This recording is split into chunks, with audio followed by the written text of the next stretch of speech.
লৈ লৈছোঁ ছজনা, আলু, পিঁয়াজ, বিলাহী কাটি ল'লোঁ, ছজনাখিনিও কাটিয়ে ল'লোঁ। এয়া মই পেষ্টটো বনাই ল'লোঁ, সৰিয়হ, নহৰু, আদা, জলকীয়াৰ পেষ্ট এটা ধুনীয়াকৈ বনাই ল'লোঁ। গেছটো জ্বলাই কেৰাহীটো পাতি দিলোঁ। এতিয়া কেৰাহী গৰম হোৱাৰ পিছত মই তাত তেল দি দিলোঁ।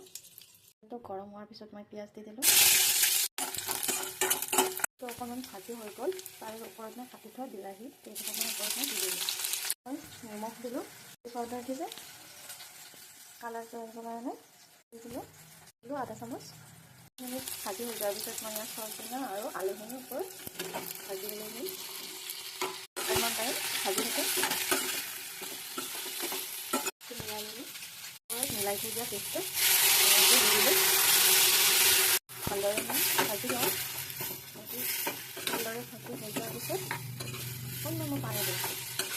এতিয়া মই অকণমান টাইম ভাজি নহৰু সৰিয়হৰ কেঁচা ভাতটো নোযোৱালৈকে অকণমান টাইম ভালদৰে ভাজি মই ইয়াত অকণমান পানী দি দিম। টাইম মই ভাজি ভালদৰে মই সিজিব দিম। ঢাকনিখন মাৰি দিলোঁ। তাত মচুৰ দাইল অকণমান তিয়াই থৈ দিছিলোঁ চাটনি বনাওঁ বুলি। এইখিনিও এটা চাটনি বনাওঁ। ঢাকনিখন গুচাই চাওঁ সিজিছে কি নাই।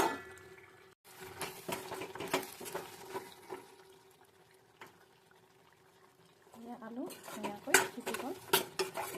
এতিয়া মই ছজনা হৈ গ'ল। দি লৈছোঁ চাটনি, মচুৰ দাইলৰ, হাঁহৰ কণী আৰু ছজনা, একেবাৰে এখন চিম্পুল থালি।